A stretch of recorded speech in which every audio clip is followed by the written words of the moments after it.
বাংলাদেশে থাইল্যান্ড যাওয়ার পথে দেশটির আলোচিত নায়িকা নুসরাত ফারিয়াকে শাহজালাল আন্তর্জাতিক বিমানবন্দরের ইমিগ্রেশন পুলিশ আটক করে পার্শ্ববর্তী থানায় পুলিশের কাছে হস্তান্তর করার পর থেকেই সারা দেশ জুড়ে অনলাইনে অফলাইনে এই দাবি আরও জোরদার হয়ে উঠছে যে এরপর সংস্কৃতি উপদেষ্টা মুস্তাফা সরোয়ার ফারুকীর স্ত্রী নুসরাত ইমরোজ তিশাকে আটক করে জিজ্ঞাসাবাদ না করলে কিছুতেই জুলাই আগস্ট আন্দোলনের ন্যায্য বিচার আদায় করে নেওয়া সম্ভব হবে না। নিশ্চয়ই বুঝতেই পারছেন নুসরাত ফারিয়ার মূল অপরাধ কি। নুসরাত ফারিয়ার নামে নাকি ভাটারা থানায় একটা হত্যা চেষ্টা মামলা আছে, কাজেই তাকে বিমানবন্দরে আটকে দেওয়ার পর পুলিশে হস্তান্তর করা হয়, সংবাদ মাধ্যমে খবর বের হয় এবং এরপর তাকে জিজ্ঞাসাবাদের জন্য ডিবি পুলিশের কাছে হস্তান্তর করা হয়েছে।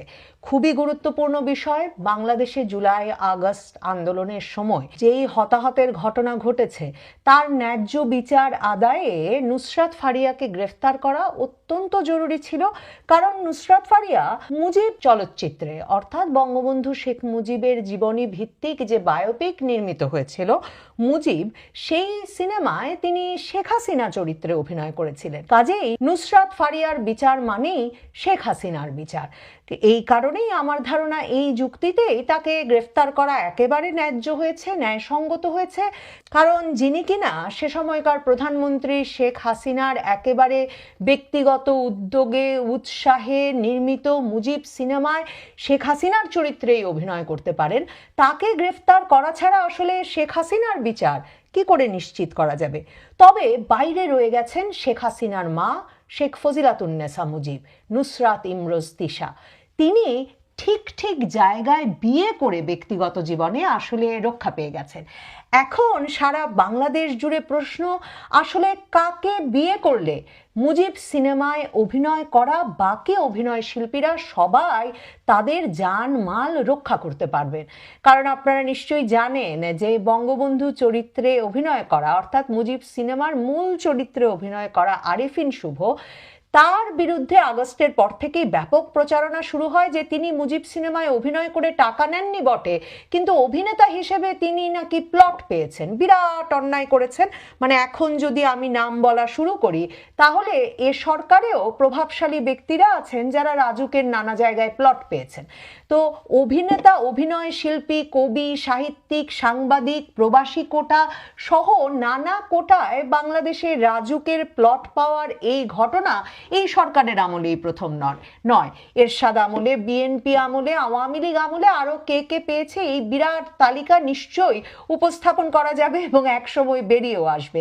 সেই নোংরামিতে আমি যেতে চাই না। বাংলাদেশের বর্তমান চলচ্চিত্রের শীর্ষস্থানীয় এক অভিনেতা আরেফিন শুভ, তাকে একটা প্লট দেওয়া হয়েছিল, তা নিয়ে এমন সোচ্চার হয়ে পড়ে সারা বাংলাদেশ যে শেষ পর্যন্ত তার প্লটটা বাতিল হয়। তো প্লট বাতিল হলে মানে শেখ হাসিনা যদি খুশি হয়ে তার বাবার ভূমিকায় অভিনয়ের জন্য কোনো অভিনেতাকে একরকম পুরস্কার হিসেবে প্লট দিয়ে থাকেন, সে প্লট বাতিল হয়েছে, বেশ হয়েছে। কিন্তু আরেফিন শুভ কি আগস্টের পর থেকে আর বাংলাদেশে থাকতে পেরেছেন? তিনি থাকেন মূলত কলকাতায়। তার মানে ঠিক বাংলাদেশ থেকে যেমন করে আওয়ামী লীগের নেতৃবৃন্দকে পালিয়ে যেতে হয়েছে, একরকমের উধাও হয়ে যেতে হয়েছে রাতারাতি, ঠিক তেমনি মুজিবের ভূমিকায় অভিনয় করবার জন্য আরেফিন শুভকেও রাতারাতি একরকমের দেশ ছাড়তে হয়েছে। অথচ নুসরাত ফারিয়া ছিলেন, নুসরাত ফারিয়ার একটি সিনেমা রোজার ঈদেও মুক্তি পেয়েছে, আলোচিত হয়েছে। নুসরাত ফারিয়াকে বারবার নানা সংবাদ মাধ্যম প্রশ্ন করেছে যে আপনি হাসিনা চরিত্রে অভিনয় করে ভুল করেছেন কিনা, হাসিনা চরিত্রে অভিনয় করলেন কিনা। নুসরাত ফারিয়া নানা সাক্ষাৎকারে পরিষ্কার বলেছেন যে অভিনেতা হিসেবে তার অভিনয় করাই কাজেই তিনি অভিনয়টি করেছেন এবং আর অভিনয় করা তো কোনো অপরাধ হতে পারে না। মানে আমি ধরুন আজ হিটলারের চরিত্রে অভিনয় করলাম, তো যে দেশে হিটলারের মতবাদ ধরুন একটি নিষিদ্ধ মতবাদ, সে দেশেই কি আমাকে আটকানো হবে? মানে আমি একটা ঐতিহাসিক চরিত্রে অভিনয় করেছি, সে কারণে কি আমাকে ফাঁসিতে লটকানো হবে? মানে ব্যাপারটা কি, কোন ন্যায্য বিচারে এ ঘটনা ঘটতে পারে? অন্যদিকে দেখুন নুসরাত ইমরোজ তিশা, তার স্বামী মুস্তাফা সরোয়ার ফারুকী, যেহেতু আগস্ট মাসের পরে হঠাৎ আমরা জানলাম তারাও নাকি বিপ্লবী পরিবার, যেই পরিবারটিকে আমরা বরাবর শেখ হাসিনা এবং সেই আওয়ামী লীগ সরকারের সময়কার মন্ত্রী মিনিস্টারদের অত্যন্ত ঘনিষ্ঠ দেখেছি, মানে তাদের বিভিন্ন সামাজিক অনুষ্ঠানে ছবি দেখেছি। নুসরাত ইমরোজ তিশা নায়িকা হিসেবে মেট্রো রেল চালু করবার পর শেখ হাসিনার একদম পাশ ঘেঁষে কাঁধ ঘেঁষে মেট্রো রেল চড়ে এসেছেন, তার ছবি আছে সর্বত্র। কিন্তু তারা নাকি আগস্টের একটি বিপ্লবী পরিবার। মানে কে যে বিপ্লবী আর কে যে দোসর, এটা কে নিশ্চিত করছে আর কে এই তালিকা করছে? কারণ দেখুন, এমনকি দুর্জনেরা বলেন এই মুজিব সিনেমার প্রিমিয়ার নাকি পোস্ট প্রোডাকশন করতে সরকারি অর্থে, তাই হওয়ার কথা কারণ সরকার বানাচ্ছিল এই সিনেমা, সরকারি অর্থে সপরিবারে সকন্যা নুসরাত ইমরোজ তিশা স্বামী সন্তান সহ ভারত গিয়েছিলেন এবং সে ছবিও নাকি ইন্টারনেটে আছে। কখন থেকে তারা ঠিক করলেন যে তারা বিপ্লবী হয়ে গেছেন, তারা আর দোসর নেই? কিভাবে এটা ঠিক করলেন? এই বিষয়গুলো, মানে এমনকি তিশা বা মুস্তফা সরোয়ার ফারুকীকে কিন্তু অন্য অনেক তারকার মতো রাস্তায়ও কেউ নেমে আসতে দেখলো না। মানে এমন নয় যে তারা জুলাই আগস্ট আন্দোলনের সময় রাজপথে ছিলেন, হয়তো তারা অপেক্ষা করছিলেন যে ঘটনা ঘটে যায় কিনা, ঘটলেই তারা বিপ্লবী এবং বিপ্লবী হলেই তাদের মন্ত্রিত্ব নিশ্চিত। ঘটনাটা না এমন যে সকলে রাগ ক্ষোভ হাসি ঠাট্টায় বলছেন বটে নুসরাত ফারিয়া গ্রেফতার হওয়ার পর বৈষম্য কমাতে এবার নুসরাত ইমরোজ তিশা ফারুকীর স্ত্রীকে গ্রেফতার করতেই হবে এবং জিজ্ঞাসাবাদ করে জানতেই হবে শেখ হাসিনা কিভাবে কোন হত্যা পরিকল্পনা করছিলেন এবং তাদের সঙ্গে সেটা আলাপ করেছিলেন কিনা। মানে ঘন্টার পর ঘন্টা অন্তত ডিবি অফিসে তাকে জিজ্ঞাসাবাদ করা একটা খুবই প্রয়োজনীয় কাজ হয়ে পড়েছে। কিন্তু দেখুন, আমার না এই হাসি ঠাট্টা ক্ষোভ রাগের বিপরীতে আমার মনে বারবার প্রশ্ন জাগে, মানে এই যে মুস্তফা সরোয়ার ফারুকীর মতো ব্যক্তি বা পরিবার যখন হঠাৎ করে বিপ্লবের নেতৃস্থানীয় ব্যক্তি হিসেবে রীতিমতো মন্ত্রিত্ব পেয়ে যান, তখন আমার প্রশ্ন জাগে যে সত্যি মেটিকুলাস ডিজাইনের অংশ হিসেবে পৃথিবীর বিভিন্ন দেশ থেকে এরা একরকম জোটবদ্ধ হয়ে কোনো গোপন সংগঠন পরিচালনা করে এক রকমের কাজ করছিলেন কিনা একটা বড় সময় ধরে, যে কারণে তারা জানতেন কে কে বিপ্লবের সঙ্গী। মানে আমরা দেখছি মুজিব সিনেমায় অভিনয় করছেন, আমরা দেখছি শেখ হাসিনার গা ঘেঁষে মেট্রো রেল চড়ে হাসি মুখে ছবি তুলছেন, আমরা দেখছি জুনায়েদ আহমেদ পলকের পাশে মানে আওয়ামী লীগের প্রভাবশালী মন্ত্রীদের গা ঘেঁষে ছবি তুলছেন কিংবা পাশে দাঁড়িয়ে সবগুলো দাঁত বের করে ধন্য হয়ে যাচ্ছেন। সেই ব্যক্তিরা কখন কিভাবে হঠাৎ বিপ্লবী হয়ে উঠলেন? তার মানে বিপ্লবের কি একটি সংঘ ছিল, যে সংঘ থেকেই আসলে বিদেশ থেকে বিভিন্ন ব্যক্তিকে উড়িয়ে আনা হচ্ছে এবং যে সংঘ থেকেই তারা জানতেন যে এরা যদিও বা দোসরদের মতোই, মানে দোসর এখন যারা দোসর হিসেবে চিহ্নিত হচ্ছে সেই দোসরদের মতোই আওয়ামী লীগ সরকারের সব সুখ সুবিধা ভোগ করছে কিংবা তাদের চেয়েও আসলে বেশি বেশি সুখ সুবিধা ভোগ করছে, কিন্তু অন্যদিকে তারাই আবার জুলাই আগস্ট বিপ্লবের সবচেয়ে শক্তিশালী সঙ্গী, কাজে তাদেরকে মন্ত্রিত্ব দিয়ে পুরস্কৃত করতেই হবে। এবং তার স্ত্রী ফজিলাতুন্নেসা মুজিবের ভূমিকায় অভিনয়কারী অভিনেত্রী নুসরাত ইমরোজ তিশার এত বড় অপরাধ, মুজিব সিনেমায় অভিনয়ের অপরাধ, সম্পূর্ণত মাফ করে দিতে হবে। তাহলে তিশা যদি মাফ পান, নুসরাত ফারিয়া কেন পান না? তিশা যদি মাফ পান, তাহলে আরিফিন শুভ কেন নিরাপদে দেশে ফিরতে পারেন না?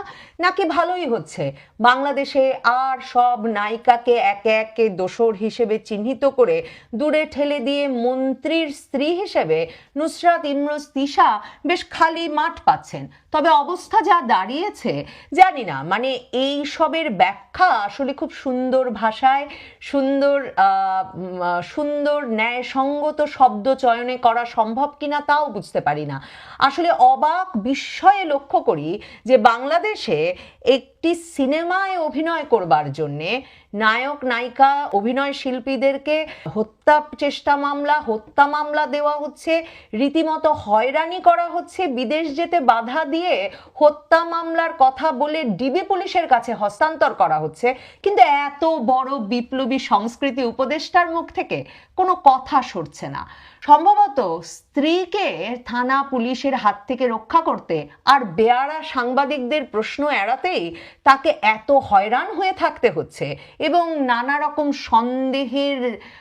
রকম সন্দেহ থেকে নিজেকে মুক্ত রাখতে তাকে এত বেশি ফ্যাসিস্ট বিরোধী প্রমাণ দিতে হচ্ছে যে তিনি এসব কাজে একদম সময় দিতে পারছেন না। পত্রিকায় দেখছিলাম আদালতে যে ন্যায় বিচার চলছে তারই প্রেক্ষিতে আওয়ামী লীগের সাবেক সংসদ সদস্য জনপ্রিয় কণ্ঠশিল্পী মমতাজ বেগম এখন জেলে, তাকে গ্রেফতার করা হয়েছে এবং তাকে আদালতে আইনজীবী ন্যায় বিচারের জন্য অবশ্য প্রয়োজনীয় একটা প্রশ্ন করেছেন। মানে আমি আসলে বাংলাদেশের এই ন্যায় বিচার প্রক্রিয়াকে সাধুবাদ না জানিয়ে, এর জন্য কৃতজ্ঞতা না জানিয়ে পারছি না। সেই ন্যায় বিচারের জন্য যেসব প্রশ্ন করা হচ্ছে মমতাজ বেগমকে, তার মধ্যে গুরুত্বপূর্ণ যে প্রশ্নটি করা হয়েছে এবং যেটি সংবাদ শিরোনাম হয়েছে সেটা মমতাজ বেগমকে জিজ্ঞেস করা হয়েছে তিনি কতবার বিয়ে করেছেন আর তার স্বামীদের নাম কি। মানে বাংলাদেশে জুলাই আগস্ট আন্দোলনে নিহতদের ন্যায় বিচার নিশ্চিত করার জন্য এর চেয়ে গুরুত্বপূর্ণ প্রশ্ন কি হতে পারে? মানে আদালতে ন্যায় বিচারের কি মেলা বসেছে ভাবুন। আমরা পত্রপত্রিকা পড়ে জানি যে নানা রকম অপমানজনক প্রশ্ন করা হচ্ছে বটে যাদেরকে আসামির কাঠগড়ায় দাঁড়া করানো হয়েছে তাদেরকে, তবে তারা তেমন কোনো উত্তর দিতে পারছেন না এবং উত্তর দিতে গেলে আইনজীবীরাই মারমুখো হয়ে উঠছেন ওখানে। তো হয়তো মমতাজ বেগম কোনো উত্তর দিতে পারেননি বা বাংলাদেশের এই তুমুল জনপ্রিয় সঙ্গীত শিল্পী উত্তর দিয়ে তার গলা নষ্ট করতে চাননি। তবে আমার মনে হচ্ছিল যে এই প্রশ্নের উত্তরে বরং এই উত্তর দিলে বাংলাদেশের শিল্পী সমাজ এখন ভালো করবে যে কজন স্বামী আছে তার চেয়ে গুরুত্বপূর্ণ সবচেয়ে কার্যকরী স্বামীটিকে বিয়ে করে আসলে বাংলাদেশের শিল্পী সমাজ নিজেকে নিরাপদ রাখতে পারছে কিনা। নুসরাত ইমরোজ তিশা সেই বিয়েটি করেছেন, যেই বিয়েটি তাকে সকল দোসরতন্ত্রের অপবাদ থেকে মুক্ত করেছে, তাকে সকল ন্যায় বিচার আইন আদালতের হয়রানি থেকে মুক্ত করেছে, আর সবার মনে এই আফসোস তৈরি করছে যে এমন একটা কাজের বিয়ে তারাও কেন করতে পারলেন না।